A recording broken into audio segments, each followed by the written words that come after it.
Waalaikumsalam. Innal hamdalillah nahmaduhu wa nasta'inuhu wa nastaghfiruh wa na'udzu billahi minasy syururi anfusina wa sayyiati a'malina may yahdihillahu fala mudilla lahu wa may yudlil fala hadiya lahu asyhadu an la ilaha illallah wahdahu la syarika lahu wa asyhadu anna muhammadan abduhu wa rasuluh amma ba'd. Allahumma shalli ala Muhammad wa ala ali Muhammad. Baik, kita lanjutkan kajian tauhid masih tentang rukun iman yang 6. Pembahasan kita sekarang yakni rukun iman yang kelima, yaitu beriman kepada hari akhir.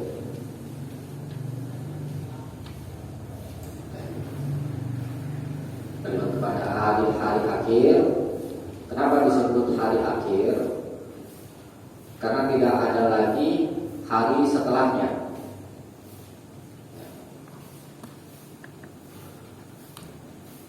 Beriman kepada hari akhir itu mengandung 3 perkara.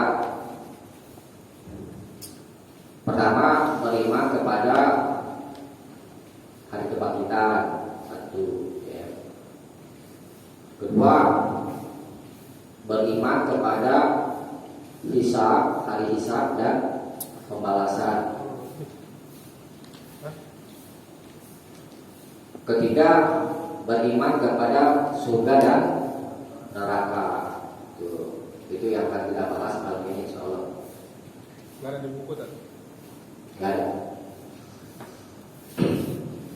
Nah, kita bahas yang pertama, beriman kepada hari akhir, yakni pertama beriman kepada hari kebangkitan.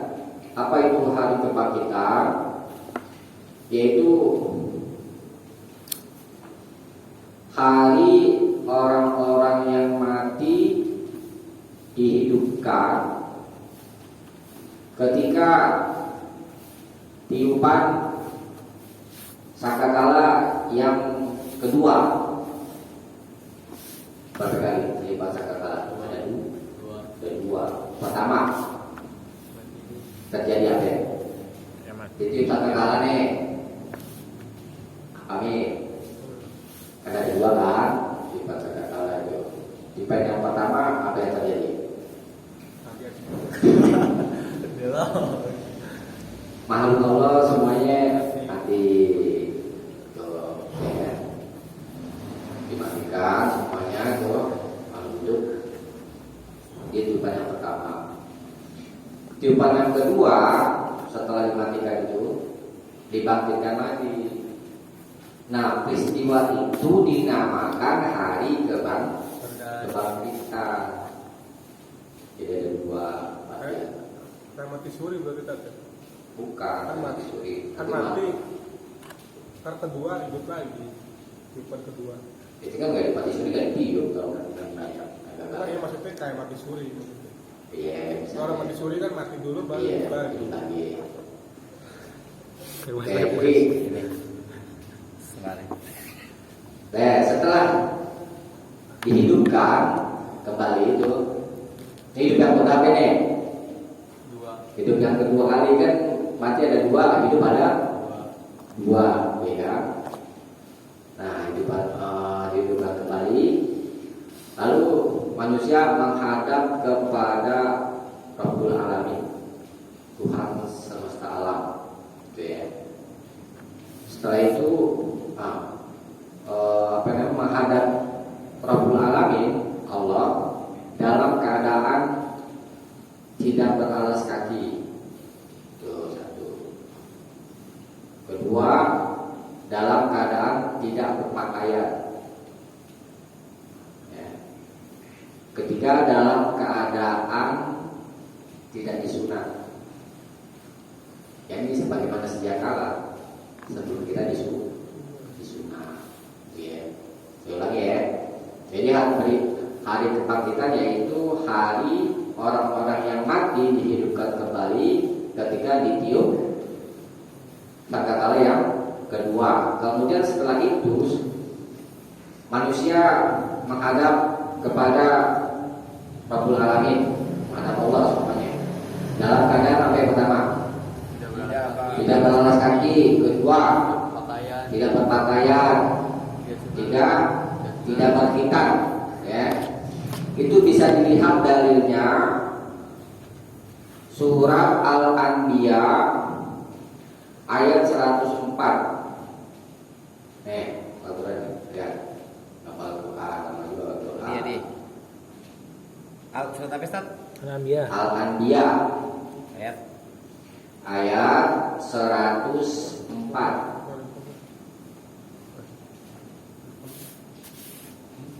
Ya.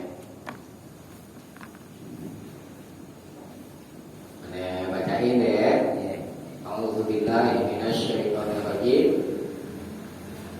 Kama bada'na awwala khalqin nu'idu wa'dan 'alaina inna kunna fa'ilin.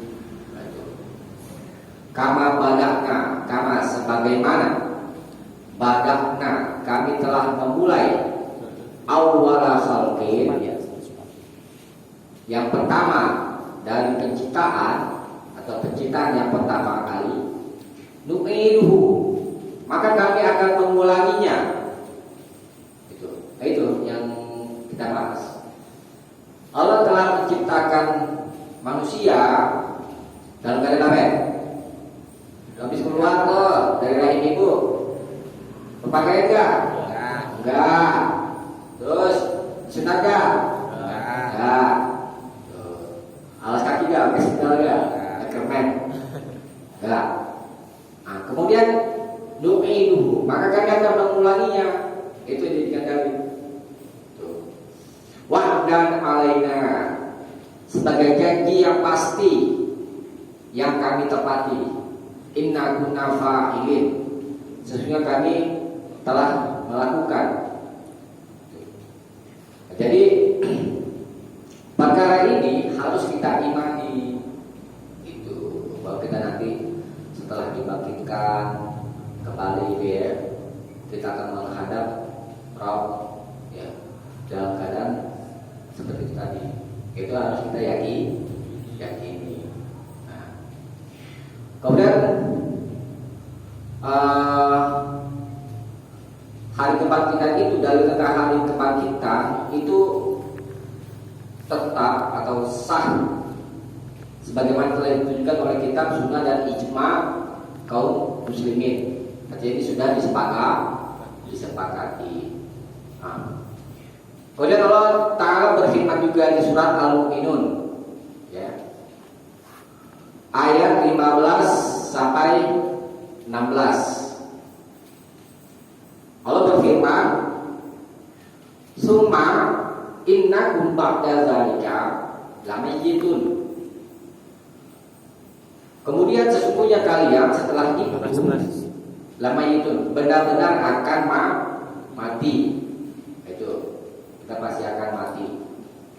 Summa innakum yaumal qiyamati, summa kemudian innakum sesungguhnya kalian yaumal qiyamah, pada hari kiamat, tuba'asun, akan dibangkitkan. Hari kiamat, kiamah itu berdiri asal artinya.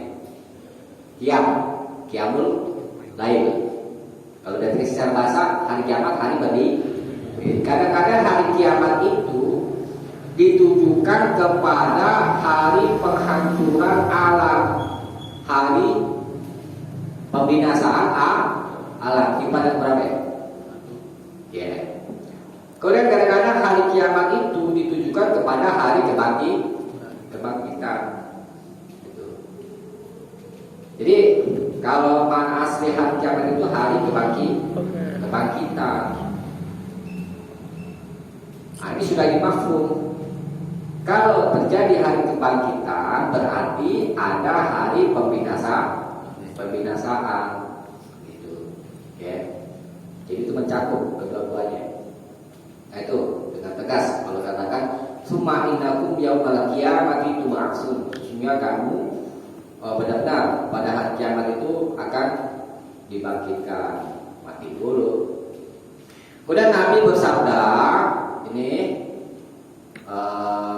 dengan tegas, ini Nabi bersabda nih, ada tulis, nggak ada di itu. bersabda,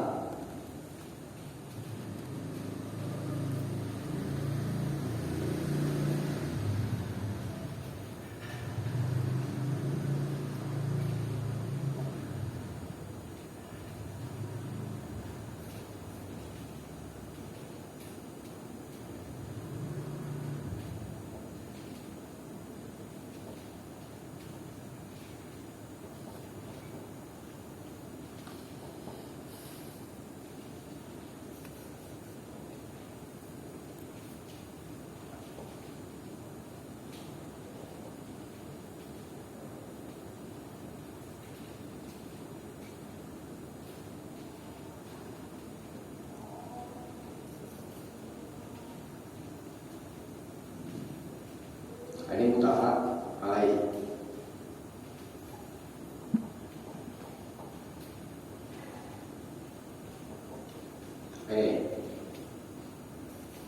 Anda ini ya. Yuhsyaru akan dikumpulkan anasu manusia, nas manusia. Ini mencakup jin dan manusia. Ya. Kayak surat Anas tuh. Qul a'udzu birabbin nas. Anas itu mencakup jin dan manusia.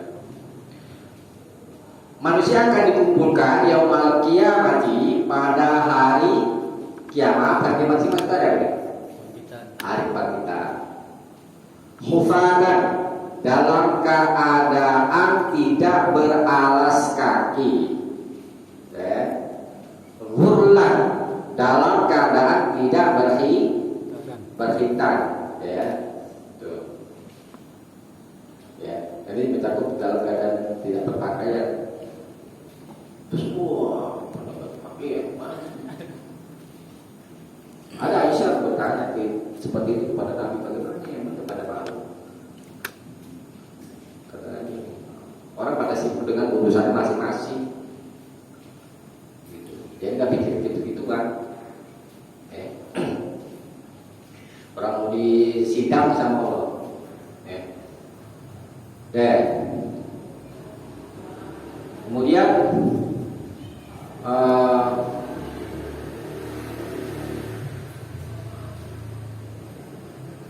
dari sini kita bisa paham, ya,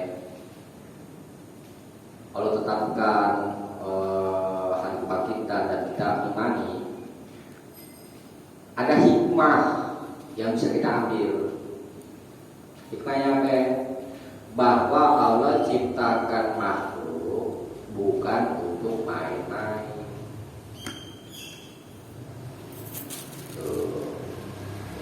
Bukan gak ada tujuan. Lahir di dunia, dikasih perintah, dikasih larangan. Nah, nanti untuk kemudian di hari kiamat mereka dihitung amal-amal mereka, dan kita bahas gitu. Jadi kita mesti sadari kita hidup di dunia ini bukan untuk main-main.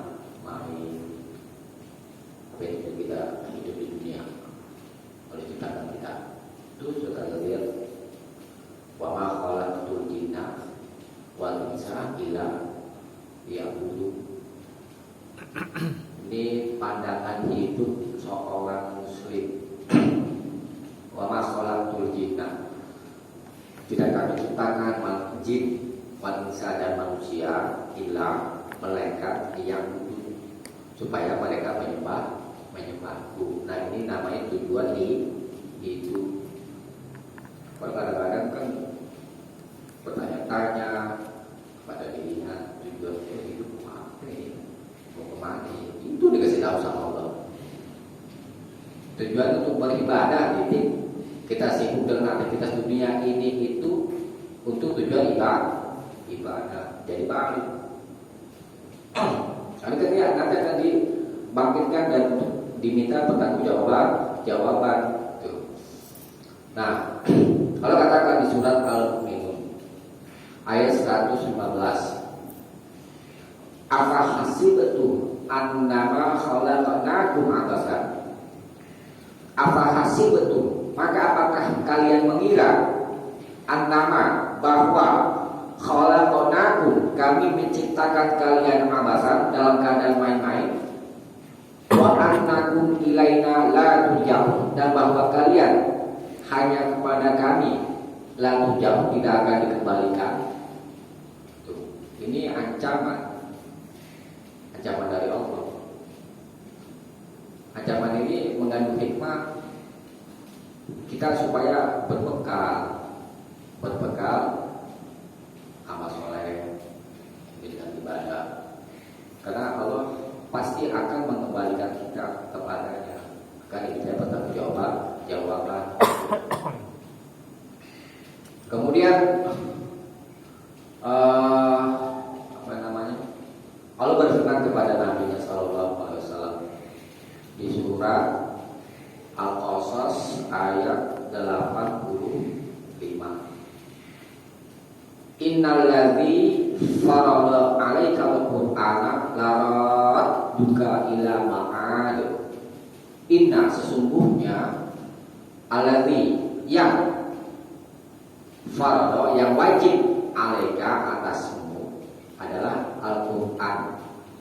Maksudnya adalah melaksanakan hukum-hukum Al-Qur'an. Laradduka sungguh dia akan benar-benar mengembalikan kamu ila ma'ad, kepada ma'ad, hari kebangkitan, hari kembali. Maksudnya hari kebangkitan. Nah, itu hikmah dari kita mengimani hari kebangkitan, yakni supaya kita berbekal amal soleh. Apa amal solehnya? Yaitu tadi melaksanakan hukum-hukum Al-Quran itu. Kalau kita cuma yakin, iya saya yakin nanti orang mati akan dibangkitin di hari kiamat, tapi gak berbekal amal soleh. Nah, ini ada ketimpangan dalam masalah mengimani hari kebangkitan. Karena kan hari kebangkitan itu ada mengandung ancaman kan.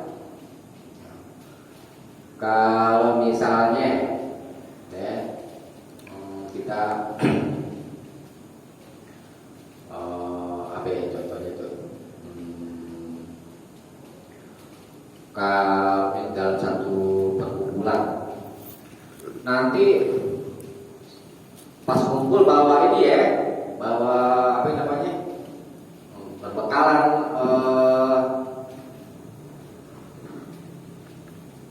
donasi sendiri gitu deh.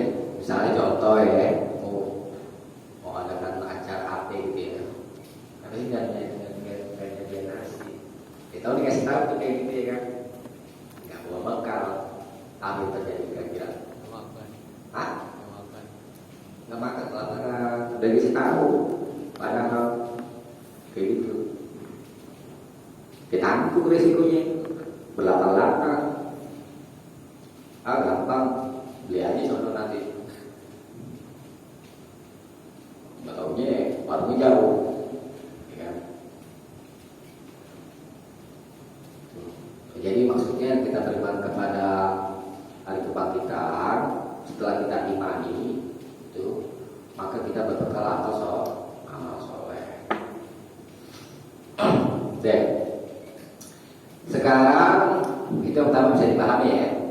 Bisa dipahami tadi hikmahnya bahwa Allah menciptakan makhluk kita manusia ini bukan untuk main-main. Kemudian beriman kepada hari akhir yang kedua adalah beriman kepada hari hisab dan hari pembalasan. Al-imanu bil hisabi wal jaza. Kalau tadi yang pertama al-imanu bil ba'si. Beriman kepada hari hisab dan hari pembalasan, yaitu yuhasabul abdu ala amalihi. Semua hamba yuhasabu akan dihisab Hisab itu dihitung. Ala amalihi, atas amalnya. Setelah dihisab, wa yujaza alaihi, dan dibalas atasnya, ya. Nah, Al-Quran dan Sunnah dan ijma kaum muslimin telah menunjukkan hal yang demikian ini. Di antaranya adalah surat Al-Ghasyiyah, itu yang terakhir itu. Inna ilaina iyabahum, summa inna alaina hisabahum. Inna ilaina, sesungguhnya, ilaina, kepada kamilah, iyabahum, tempat kembali mereka. Kemudian summa inna alaina, kemudian sesungguhnya, alaina, atas kewajiban kamilah, hisabahum, hisab mereka, hitungan amal-amal mereka. Bagi aja kerja luput nanti. Malaikatnya salah dikit. Gak ada salah. Kalau manusia ada salah dikit, bos saya. Enggak ada salahnya. Teliti.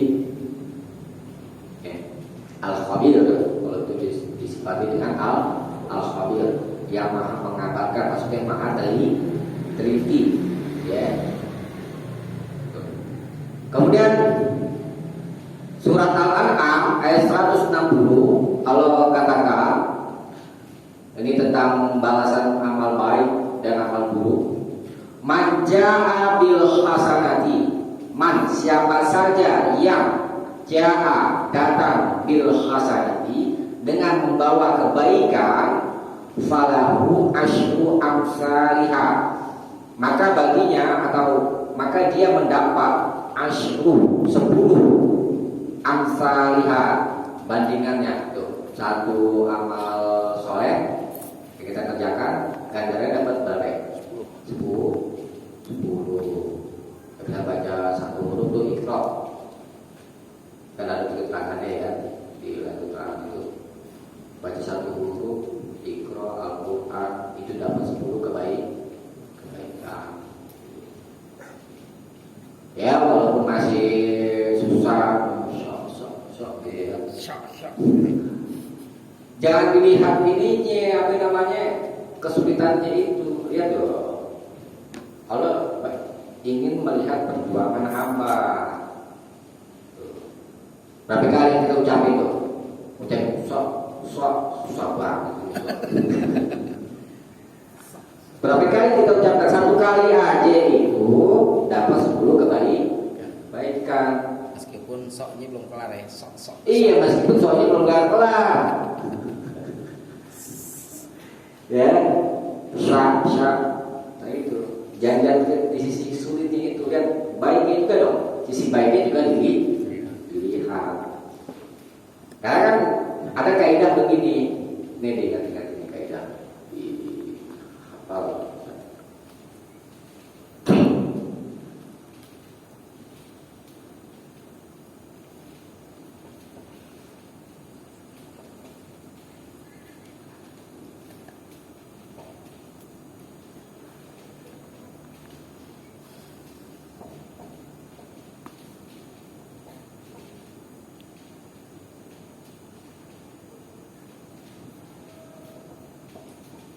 Ini al-jaza'u, balasan itu, min, dari jinsil amal, jenis amal. Nah, maksudnya gini, ringannya atau beratnya ganjaran itu upah sesuai dengan usaha orang.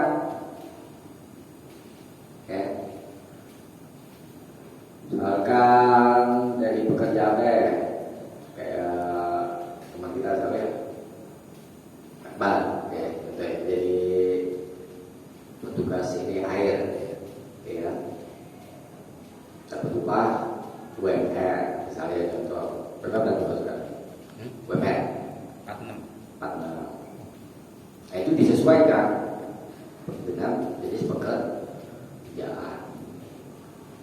nih jadi presiden. Gajinya baru saya presiden. Seratusan ya, Semuanya 40 berapa ya? Semuanya Pokoknya juta-jutaan deh, bukan deh ya. banyak. Banyak ya pokoknya. Gajinya gede karena beban yang ditanggung juga gede juga. Nah itu balasnya itu tergantung kepada jenis amal. Sama kayak kita ibadah. Ya. Usahanya banyak ya kan.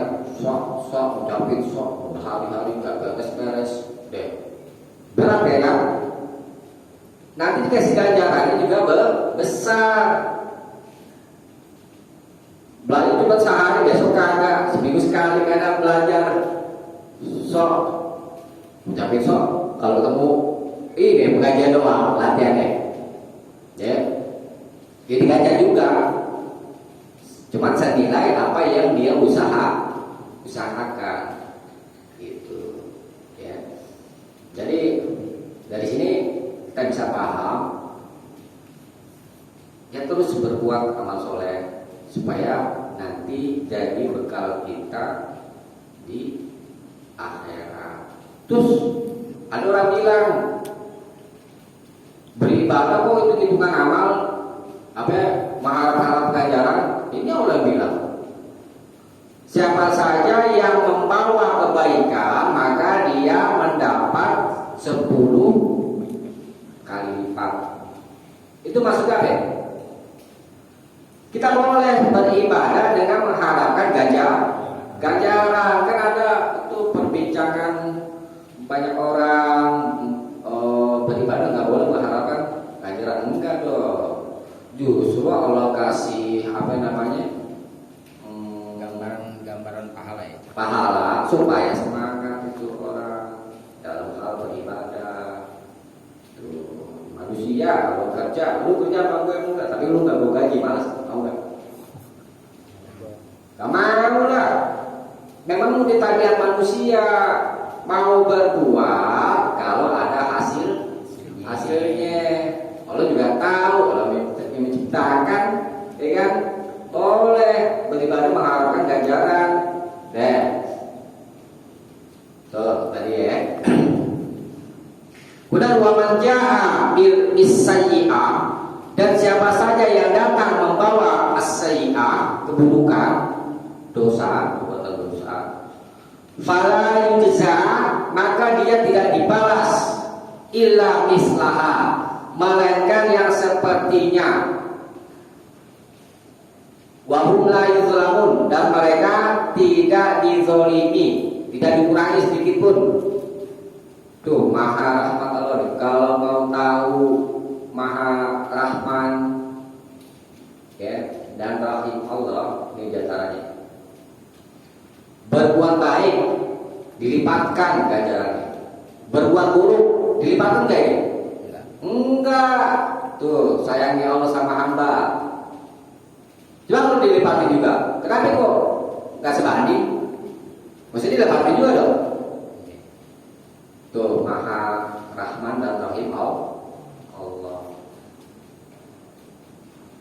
Makanya tuh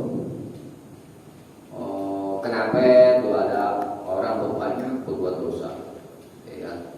Dan mati-mati itu sama Allah. Ya kan?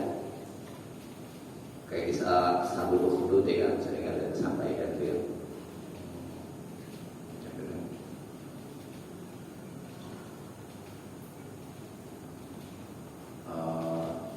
Innalladzina fatanul mu'minina, sesungguhnya orang-orang yang memfitnah orang-orang beriman. Memfitnah di sini maksudnya membakar. Jadi kaum muslimin pada masa Bani Israil itu kan. Berarti ada cerita yang pembuatan parit besar. Handak. Bukan. Jadi raja itu ini yang ada seorang pemuda ada raja ini punya penyihir. Penyihir ini udah tua, minta sama raja, tolong cari anak muda, saya akan turunin ilmu saya ke dia. Dia ada satu anak muda, dia rekrutkan, dia tanya di satu ini. Kemudian di tengah perjalanan dia ketemu Rahim. Rahim ini orang beriman, ya. Setelah ketemu Rahim ini memberikan pengajaran juga kepada yang anak muda ini. Ya. Kemudian datang terlambat ke penyihir ini. Apa yang menyebabkan kamu terlambat? Kemudian si Robi ini bilang, dimarahin kita itu setelah datang terlambat. Bilang aja nanti berikutnya,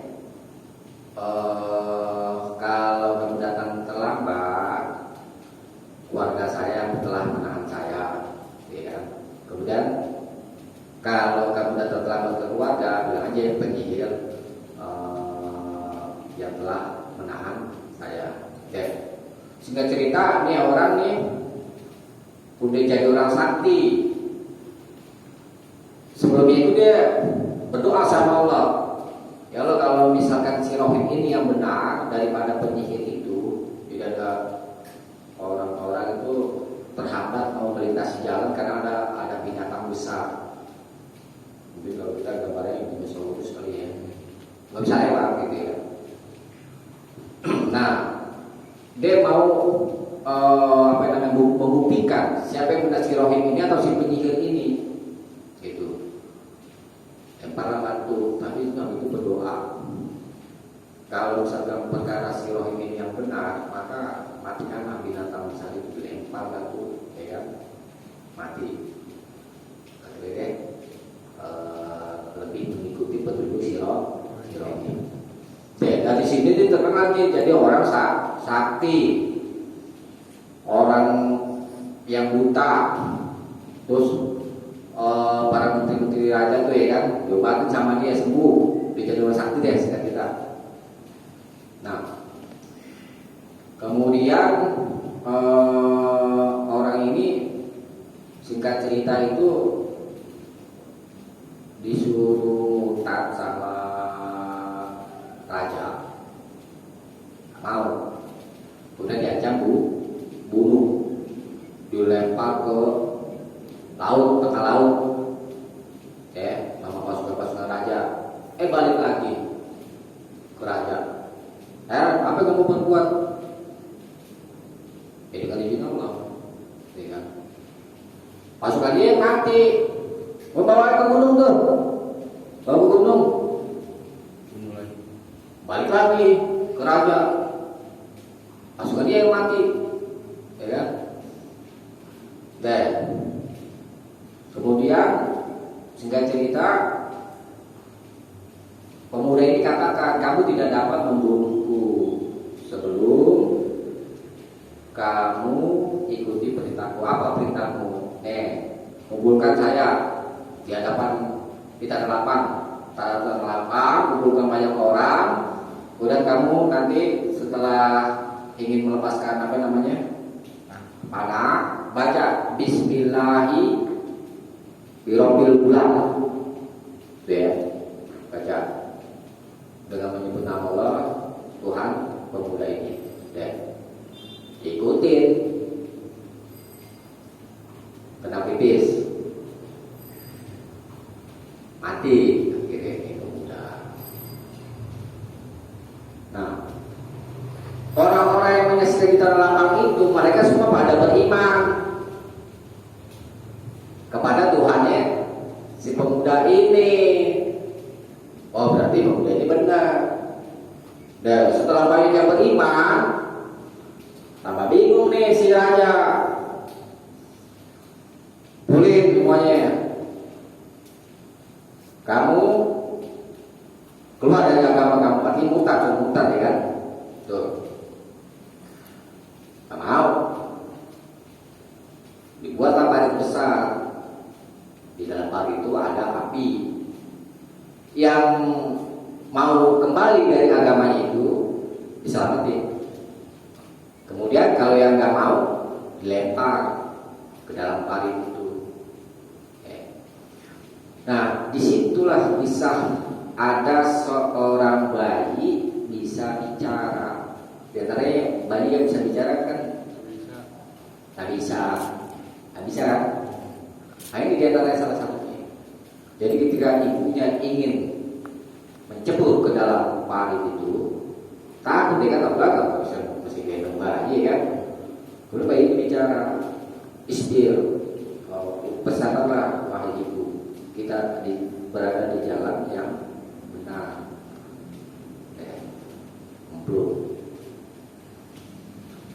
Nah, ini kisah ashabul ukhdud, ya, orang-orang yang disiksa di dalam parit itu diabadikan di surat Al-Buruj, ya kan? Summaladzina fatanul mu'minina wal mu'minat summalam yatubu. Innalladzina fatanul mu'minina wal mu'minat, juga orang-orang yang menfitnah, maksudnya membakar orang-orang yang beriman dan orang beriman laki-laki dan orang mukmin, summalam yatubu, kemudian mereka tidak bertobat, ya kan? Falahum azabul jahannam, atau untuk mereka neraka jahannam, walahum azabul harik, dan untuk mereka azab yang membakar. Nah, yang mau saya sampaikan, lafaz summalam yatubu. Summa ini artinya kemudian dia punya jeda waktu untuk melakukan pekerjaan yang lain. Kalau fa lalu, tapi tidak ada jeda waktu untuk mengerjakan pekerjaan yang lain. Nah, kenapa Allah itu suka memberi tangguh kepada orang-orang pembuat dosa, ya, tidak langsung diazab sama Allah? Itu karena rasa sayang Allah juga terhadap hamba. Allah kasih kesempatan supaya dia mau bertobat. Semalamnya dulu, kemudian mereka tidak mau bertobat. Itu sayang Allah terhadap hamba. Coba kalau misalkan, kebayang gak kita berbuat dosa langsung diadab sama Allah di dunia. Berapa kali kita diadab sama Allah? Orang Allah juga bilang di dalam hadis qudsi, kamu siang dan malam selalu berbuat dosa. Terus ada tuh orang dari kalau dosa menjendal. Rasa. Yeah. Berapa kali itu? Ya. Tuh. Ya. Sampai?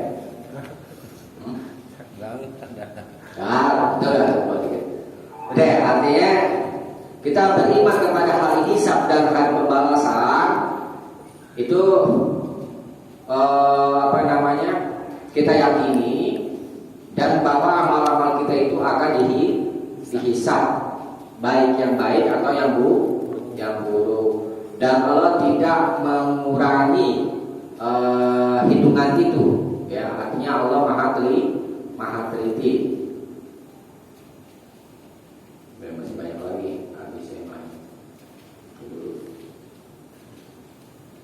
Nah, kemudian ini ada cerita sedikit nih, dari hadis Umar, ini baca aja ya, panjang hadisnya. Innallaha yudhil mu'min, sesungguhnya Allah mendekatkan orang beriman, fayadumu alaihi kanafahu wa yasturuhu, lalu dia meletakkan atasnya timbangannya dan menutupnya, fayaqulu, lalu dia berkata, ata'rifu dzanba kaza, di peristiwa hari hisab, apakah kamu mengetahui dosa ini? Tuh. Ata'rifu dzanba kaza, apakah kamu mengetahui dosa ini? Dosa telah berbuat. Ini jadi hamba ketika dihisab sama Allah, begini kejadiannya. Ada dialog sama hamba. Nih, ente pernah gak dosa ini? Dosa ini nih. Tuh, itu sama Allah tuh, ya. Fayaqulu, lalu hamba itu berkata, na'am, ay Rabbi, ya wahai Tuhan. Hatta idza qarrarahu, sehingga apabila dia telah mengakuinya bidunubihi, dengan dosa-dosa itu, ro'a fi nafsihi. Jadi seorang mukmin itu setelah tahu, setelah dikasih tahu sama Allah dan menyadari bahwa dia pernah berbuat dosa, lalu dia melihat dirinya annahu qad halaka. Sesungguhnya dia telah binasa, divonis itu ibaratnya. Kamu telah berbuat dosa ini. Orang mukmin ini dia merasa cemas lah. Orang tempat berbuat dosa gimana? Di neraka kan? Nah setelah itu Allah berkata, qad satartuha 'alaika fid dunya. Sungguh aku telah menutupinya 'alaika atasmu fid dunya, di dunia. Itu dosa kita udah ditutup sama Allah. Maksudnya diampuni. Wa ana aghfiruha lakal yaum, dan aku akan mengampuninya untukmu pada hari ini. Fayu'ta kitabahu hasanatih, lalu dia diberikan kitab hasanatih yang baik dan kanan. Wa amal kufar, ada pun orang-orang kafir, wal munafiqun, dan orang-orang munafik, fayunada bihim ala ru'usil khalaik, lalu mereka dipanggil atas pemimpin al-khalaik, pemimpin makhluk manusia. Maksudnya pemimpin orang munafik, pemimpinnya siapa? Orang kafir, pemimpinnya siapa? Bawa sama pemimpin. Ini tersebut surat Hud ayat 18. Haula'il ladzina kazzabu ala rabbihim. Mereka itulah orang-orang yang mendustakan Tuhan mereka. Ala, ingatlah, laknatullahi 'alal zalimin. Sungguh ingatlah laknat Allah atas orang-orang yang zalim. Nah, dari sini yang kita bisa ambil hikmah pelajaran dari sini adalah bahwa nanti Allah akan berdialog langsung dengan hamba itu ketika dihisab. Tanya satu-satu. Kemudian kita mengakui dosa-dosa ditunjukkan oleh Allah kepada kita. Setelah itu hamba yang mukmin merasa bersedih hati, merasa cemas karena dia tahu ada dosa sehingga nanti akan dimasukkan ke dalam neraka. Tetapi Allah tutupi dosa itu dan Allah ampuni sehingga dia diberikan kitab catatan amal yang baik. Nah, yang perlu kita ingat adalah betapa pentingnya kita memohon ampunan Allah. Itu satu. Kemudian kita cari amal-amal yang menjadi penyebab pengampunan Allah. Misalnya ini amalan yang sederhana, berwudu, dan yang lainnya. Karena ada juga misalnya contoh, ada hadis tuh, saya lupa apa itu, saya baca kata tadi. Siapa saja yang menutupi aib saudaranya, maka Allah akan tutupi aibnya di akhirat. Itu satu. Kemudian yang kedua, siapa saja yang memudahkan kesulitan orang lain, maka Allah akan mudahkan kesulitannya di akhirat itu. Banyak memudahkan orang, jangan mempersulit.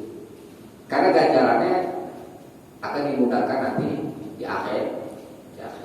Ini kan hal yang sulit. Tapi namanya diperiksa masing-masing dosa-dosa kita itu.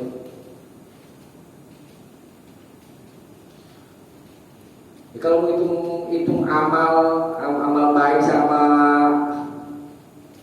amal dosa kita, banyak apa coba kita hitung aja berapa kali dalam sehari misalnya, dalam sehari kita beribadah kepada Allah selain sholat 5 waktu misalnya, baik. Yang penting waktu paling sekali kerja itu berapa menit bos?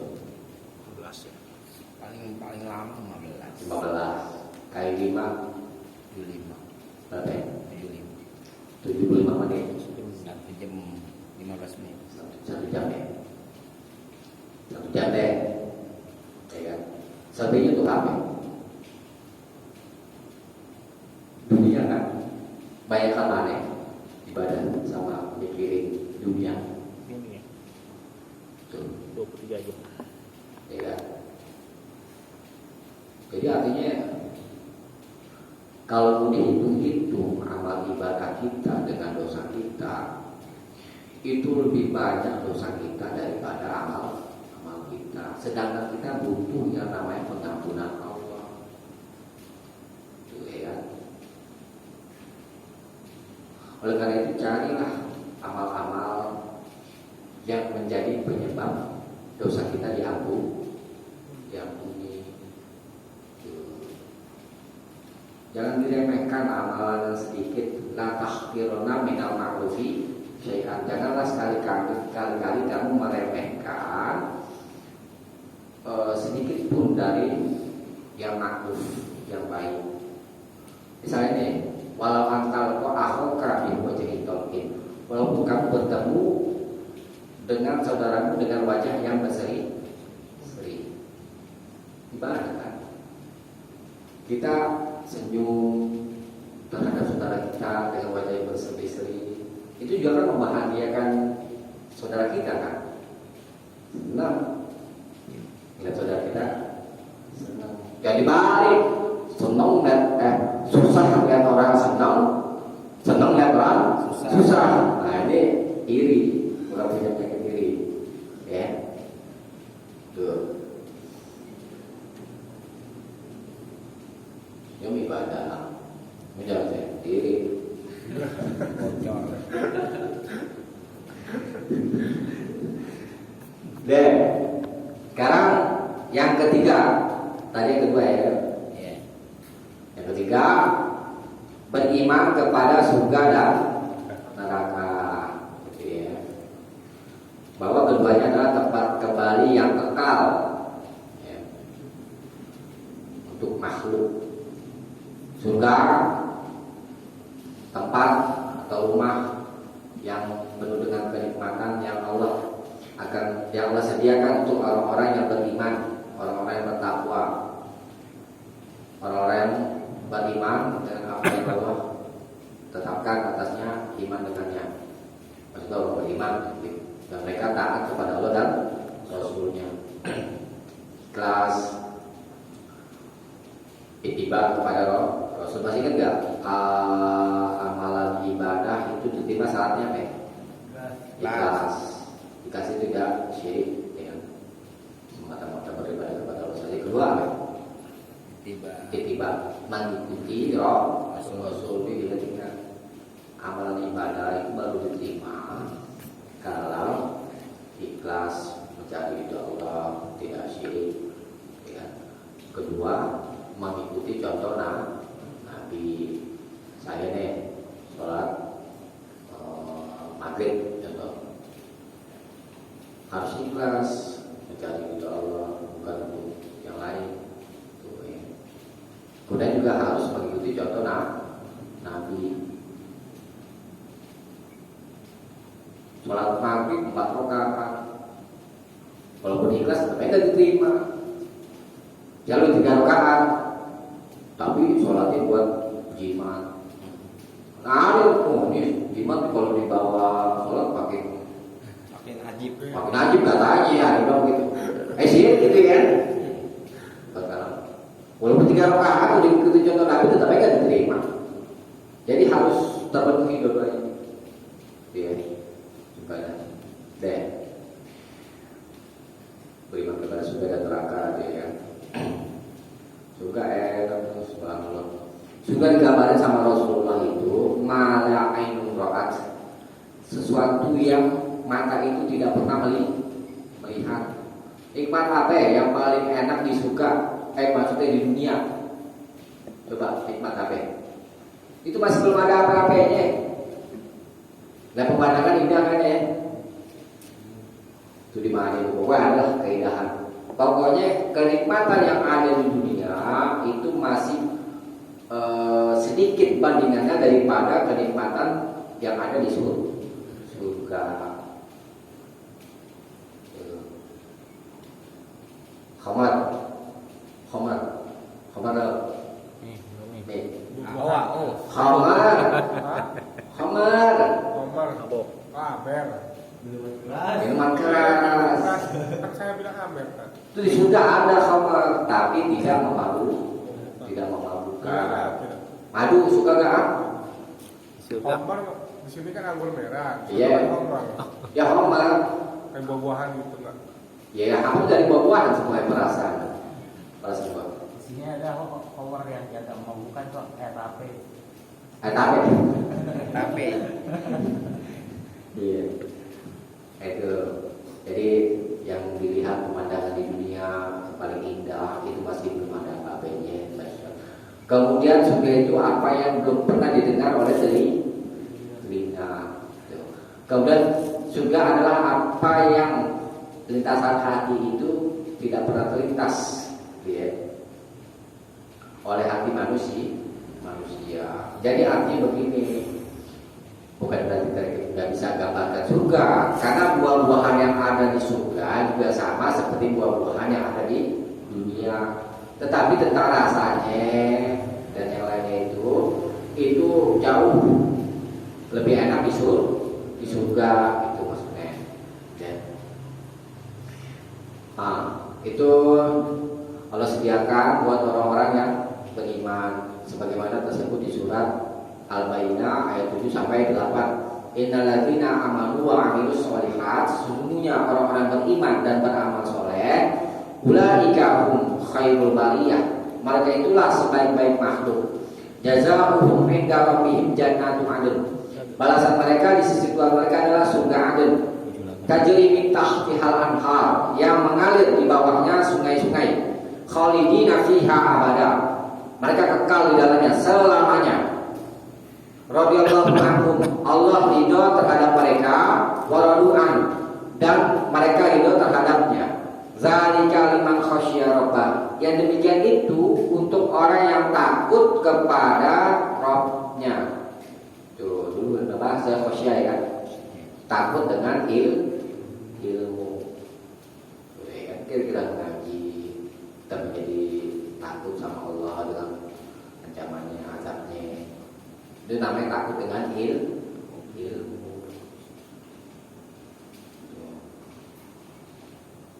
Itu ada stoma ke apa namanya di dalam pocong. Kita takut. Siri kan ya. Bukan takut. Kita takut misalnya. Takut bukan karena ilmu gitu. Ya. Datangin, buktiin. Oh ini benar ada. Takut gak ya? Sebentar selalu kaget manusia tuh kalau dikagetin. Jangan sama pocong. Aneh bukan takut kaget. Kaget ya misalnya. Supaya takut. Setelah kita tahu itu, tidak patut bagi kita takut kepada makhluk. Yang kita takuti adalah Allah. Memang jin itu bisa melihat kita, tapi kita tidak bisa melihat jin. Adapun penampakan itu bukan wujud aslinya. Wujud asli kita nggak bisa lihat. Ada orang gentayangan, itu jin. Perlu diganti itu jin yang menjelma. Wujud aslinya dia nggak bisa nampakin. Allah sendiri yang benar.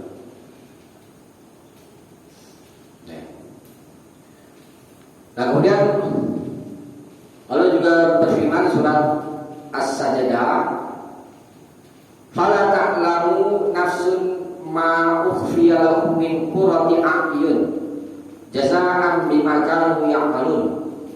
Tidak ada satu jiwa pun mengetahui apa yang sembunyikan untuk mereka min qurrati ayun, dari qurrah itu qurratu ayun, Padang mata ya. apa namanya, yang sejuk dipandang gitu maksudnya kan, maksud surga ini sebagai balasan jazaa bima kanu ya'malun, sebagai balasan terhadap apa yang mereka telah amalkan. Nah itu, jadi surga dan neraka itu tidak pernah terbayang oleh manusia. Maksudnya kenikmatan yang ada di surga itu bandingannya berkali-kali lipat daripada kenikmatan yang ada di dunia. Bidadarinya aja yang paling rendah itu ya, apa yang namanya, orang yang mendapatkan surga yang paling rendah, yang saya pernah tahu di kitab Muslim itu bidadari dapat 2 surga yang pikiran. Oh, sudah BPJS deh. Pasti enggak pasti ya. Surga yang daerah deh misalnya gitu, masih mendingan, ini kalau bandingin, masih mendingan emperan surga daripada emperan neraka.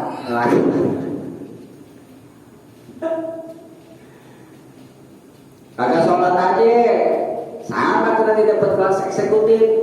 Gak sholat 5 waktu deh, kelas eksekutif nanti di neraka bareng sama Fir'aun satu kamar eksekutif. Satu sel ya. Ya, Fir'aun, Haman, satu lagi yang lupa deh. Itu yang gak sholat 5 waktu jadi remehin tuh. Ya Allah mau ketemu ini, kita udah di kapan. Deh. Kemudian sekarang yang neraka. Neraka itu Allah adalah rumah azab, tempat siksaan yang Allah sediakan untuk orang-orang kafir yang zalim dan orang yang mengingkarinya dan durhaka kepada rasul-rasulnya.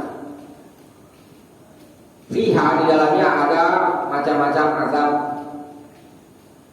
Nah, itu bisa dilihat surat Ali Imran ayat 131. Lalu berfirman, wattaqun nar,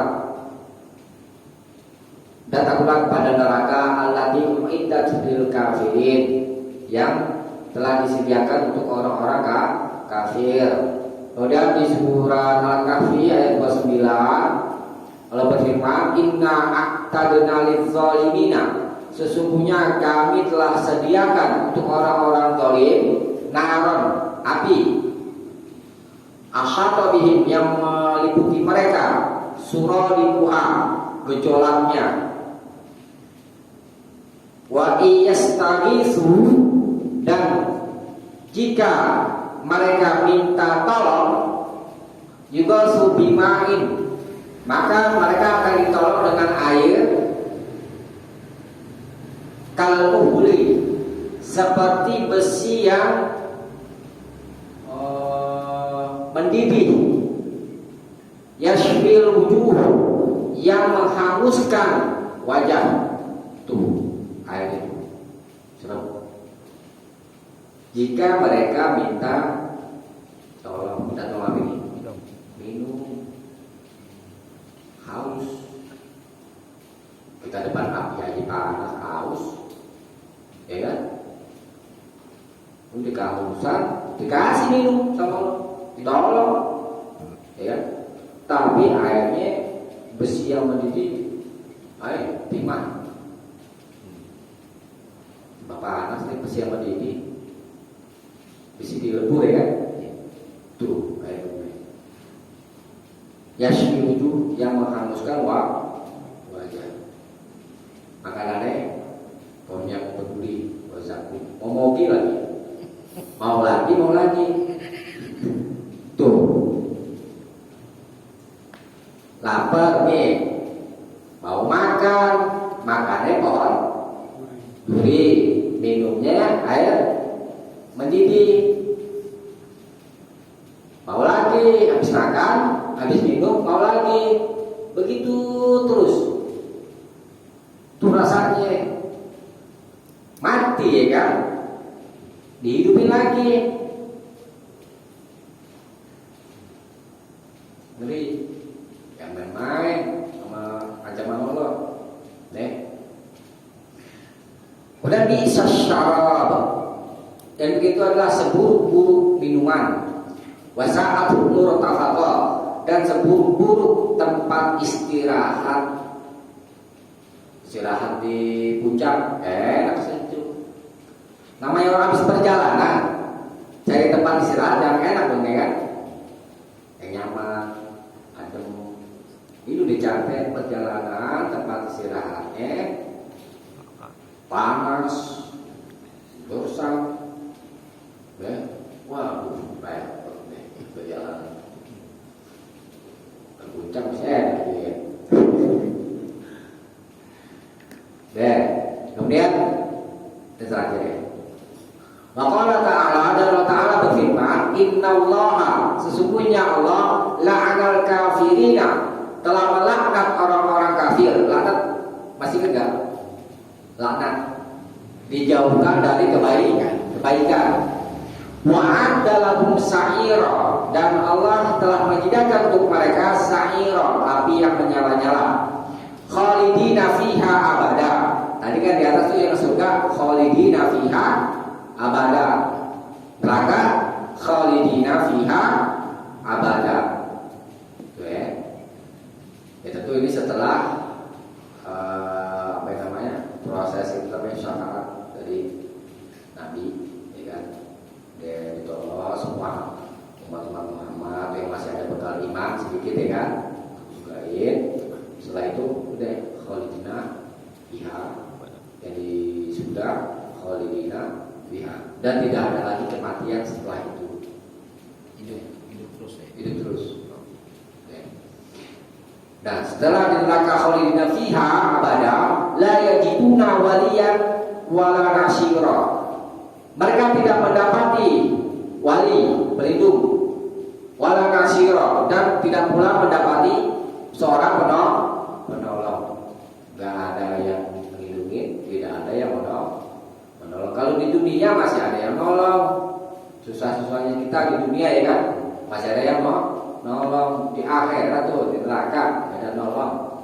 Yauma tuqallabu wujuhuhum finnar, pada hari tuqallabu dibolak-balikan wajah-wajah mereka, wujuhuhum finnar, di dalam neraka. Ini penyesalan orang-orang yang di dalam neraka. Yaquluna, mereka berkata, ya laitana, alangkah baiknya kami ata'nallaha wa ata'na rasulah. Alangkah baiknya kami dahulu taat Allah, taat Rasul. Tuh penyesalannya. Ada gunanya nggak? Tidak ada lagi. Ya, mumpung kita masih dikasih kesempatan hidup, ya kan, kita manfaatkan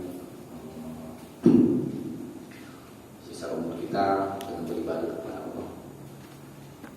Kemudian termasuk beriman kepada, ini tambahan sedikit ya, termasuk beriman kepada hari akhir, yakni beriman kepada apa yang setelah mati, ya. Pertama fitnah kubur, ya. Kemudian azab kubur.